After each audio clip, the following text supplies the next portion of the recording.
وزارت عدلیه تاجیکستان روز 9 اکتبر با نشر یک بیانیه ویژه در سامانه رسمیش آوازه شکنجه شدن عضو سابق حزب فعلا در تاجیکستان ممنوع نهضت اسلام حکمت الله سیف الله زاده را در زندان رقم 3-1 سرریاست اجرای جزای جنایتی وزارت عدلیه خبرهای بردروغ و اغوای محض نامیده گفت این آوازه اساس واقعی ندارد.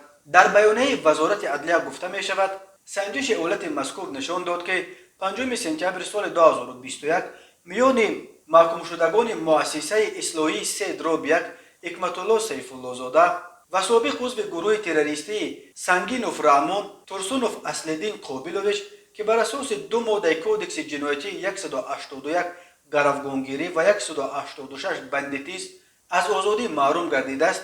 در زمینه برخورد منفعت‌های معیشی مناقشه لفظی سر زده است. در نتیجه ترسونوف اصلدین به تحقیرهای حکمت الله سیف الله زاده تاب نآورده او را زیر العقوبت قرار داده است. وزارت می‌افزاید که ماموریت زندان بنا به ویران کردن ترتیب‌های داخلی مؤسسوی خود همان روز ترسونوف اصلدین را همچون جزا به مهلت 15 شبانه روز به توقیفگاه جریمه‌ای انداخته است. ولی می‌افزاید وزارت معاینه پیشکی طبی نشان داد که محبوس حکمت الله سیف الله زاده یگان آسیب جسمانی ندیده است و برای طبابت نیز مراجعت نکرد.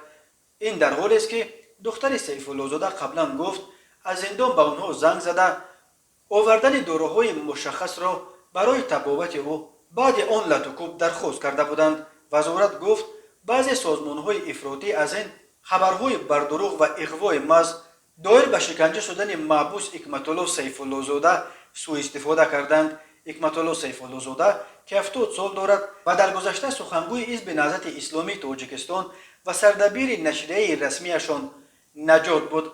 ماه سپتامبر سال 2015 همراه با یک گروه دیگر رهبران این حزب با اتهام اشتراک در تهیه آشوب مسلحانه حاجی حلیم دستگیر و به 16 سال زندان محکوم شد.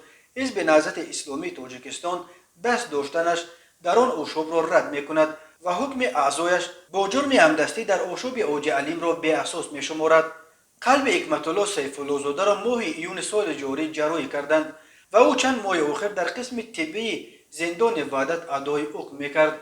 سازمان خبرنگاران بدون مرز در آغاز ماه سپتامبر از حکومت تاجیکستان خواسته بود که حکمت الله سیف الله زاده را برای به سبب در خطر بودن جانش عفو کنند، ولی محبوسان سیاسی به عفوی که 1 ماه پیش بخشیده به 30 سالگی استقلال تاجیکستان قبول شد شامل نشدند.